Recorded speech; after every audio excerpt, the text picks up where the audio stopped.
मैं हरिप्रसाद धारकर, प्राचार्य केंद्रीय विद्यालय सारणी, विद्यालय के सभी बच्चों, शिक्षकों और अपनी ओर से आज के राष्ट्रीय खेल दिवस के अवसर पर आयोजित ऑनलाइन कार्यक्रम के मुख्य अतिथि और वक्ता डॉक्टर नरेंद्र गोयल जी, सहायक प्राध्यापक, साई एंड एलएनसी त्रिवेंद्रम, केरला का हार्दिक अभिनंदन करता हूं। इस लाइव कार्यक्रम से जुड़े सभी विद्यार्थियों, उनके अभिभावकों, अन्य दर्शकों एवं सभी शिक्षक साथियों का भी मैं हार्दिक अभिनंदन करता हूं। जैसा कि हमें विदित है, प्रतिवर्ष 29 अगस्त को हम मेजर ध्यानचंद के जन्म दिवस के उपलक्ष्य में राष्ट्रीय खेल दिवस मनाते हैं। मेजर ध्यानचंद को हॉकी के जादूगर भी कहा जाता है। उनकी उपलब्धियां हमें गर्व से भर देती हैं। मेजर ध्यानचंद ने हॉकी के ओलंपिक में 3 स्वर्ण पदक हमें दिलवाए। एक बार जर्मनी में एक ओलंपिक मैच के दौरान मेजर ध्यानचंद का खेल देखकर तत्कालीन तानाशाह हिटलर ने सोचा कि शायद मेजर ध्यानचंद की हॉकी की स्टिक में चुंबक लगा है।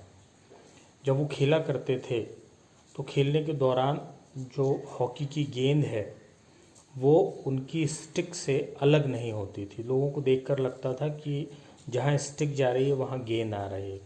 इतना बढ़िया खेल था मेजर ध्यानचंद का। मेजर ध्यानचंद को हिटलर ने ऑफ़र किया, लालच दिया कि आप हमारे देश में बस जाइए, आपको बड़ा पद दिया जाएगा, बड़ी पोजीशन दी जाएगी। लेकिन मेजर ध्यानचंद ने हिटलर के उस ऑफ़र को ठुकरा दिया और देश के लिए, देश प्रेम की भावना से भरकर उन्होंने निर्णय लिया कि वो देश के लिए ही लगातार खेलते रहेंगे। राष्ट्रीय खेल दिवस के अवसर पर मैं सभी विद्यार्थियों, अभिभावकों, शिक्षकों को ढेर सारी शुभकामनाएं देता हूं और आह्वान करता हूं कि खेलकूद दिवस के आयोजन का जो उद्देश्य है, उस उद्देश्य के अनुरूप हम खेलकूद की भावना को बढ़ाएं, बच्चों को प्रेरित करें, बड़े भी उसमें यथासंभव भाग लें और अपने शरीर को, अपने मन को स्वस्थ रखने का प्रयत्न करें। स्वामी विवेकानंद, भारतीय मनीषी, स्वामी विवेकानंद कहा करते थे कि गीता पढ़ने से पहले फुटबॉल खेलो। स्वामी विवेकानंद के कहने का तात्पर्य था कि स्वस्थ शरीर में स्वस्थ मस्तिष्क निवास कर सकता। यदि आपका शरीर स्वस्थ नहीं है तो आप कोई बुद्धिमानी का कार्य नहीं कर सकते।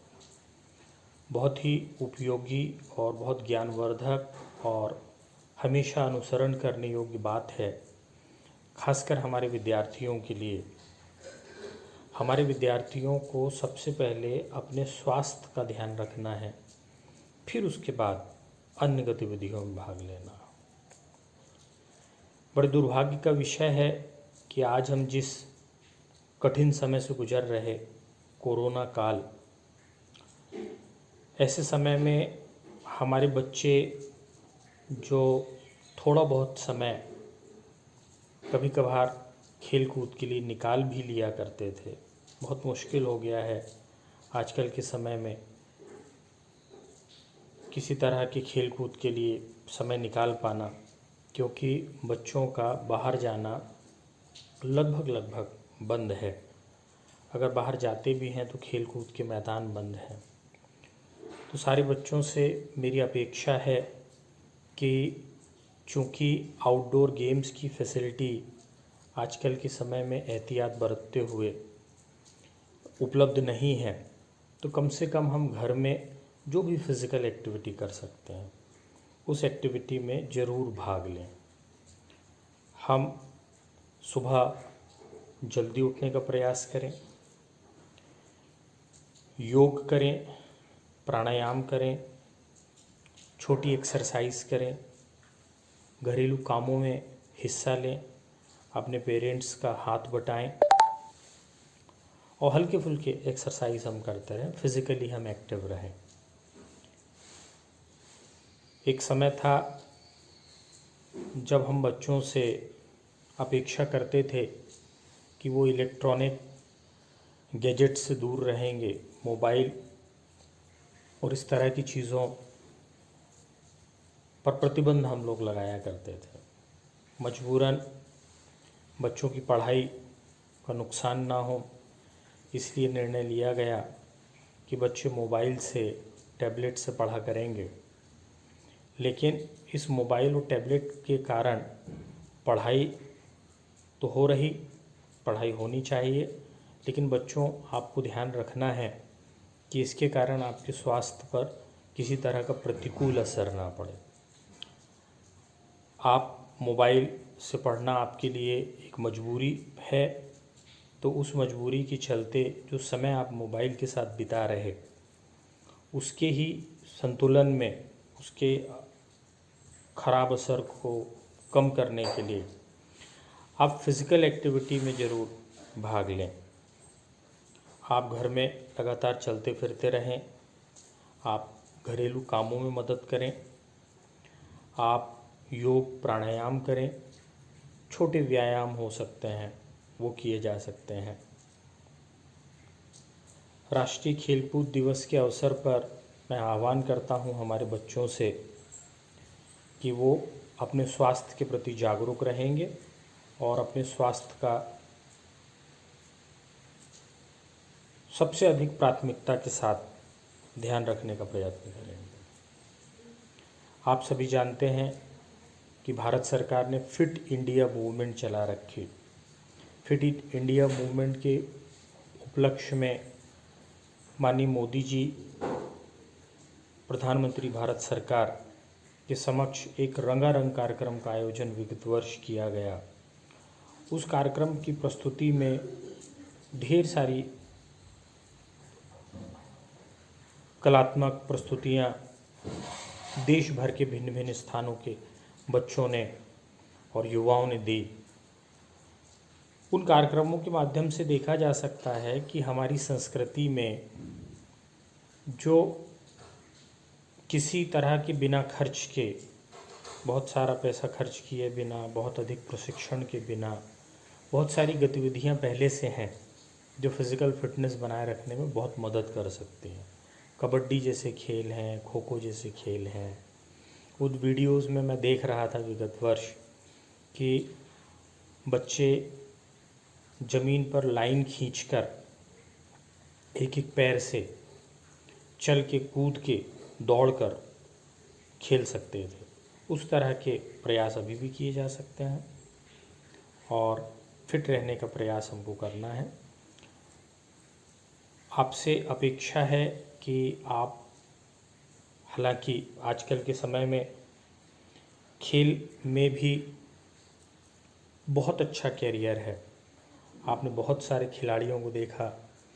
मेजर ध्यानचंद जो हमारे आदर्श हैं वो तो हैं ही, वर्तमान समय में भी सचिन तेंदुलकर, विराट कोहली, साइना नेहवाल, सानिया मिर्ज़ा, ढेरों जिन्होंने अपने करियर को, हिमा दास अभी, जिन्होंने अपने खेल को अपना कैरियर बनाया और राष्ट्रीय और अंतर्राष्ट्रीय ख्याति प्राप्त करी और जीवन यापन का एक बढ़िया साधन भी खेलकूद को उन्होंने बनाया। तो मेरा आप सभी बच्चों से अपेक्षा है कि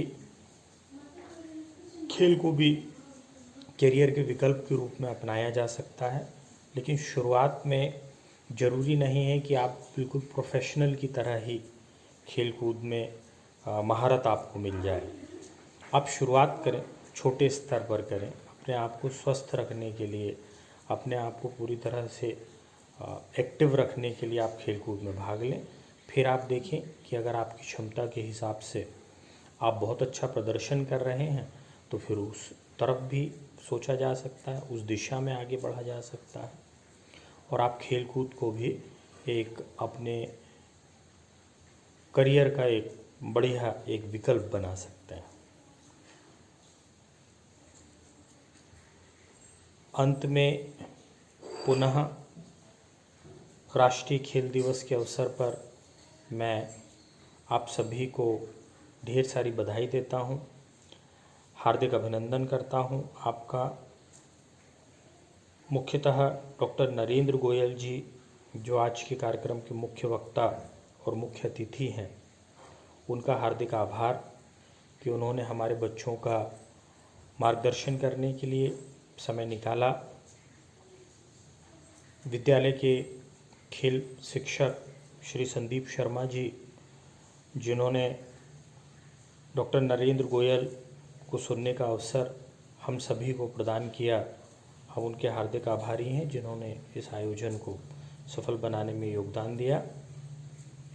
साथ ही हम आभारी हैं उन सभी शिक्षकों का जिन्होंने प्रत्यक्ष और अप्रत्यक्ष रूप से इस ऑनलाइन कार्यक्रम को सफल बनाने में अपनी भूमिका का निर्वहन किया। बहुत बहुत धन्यवाद, हार्दिक आभार।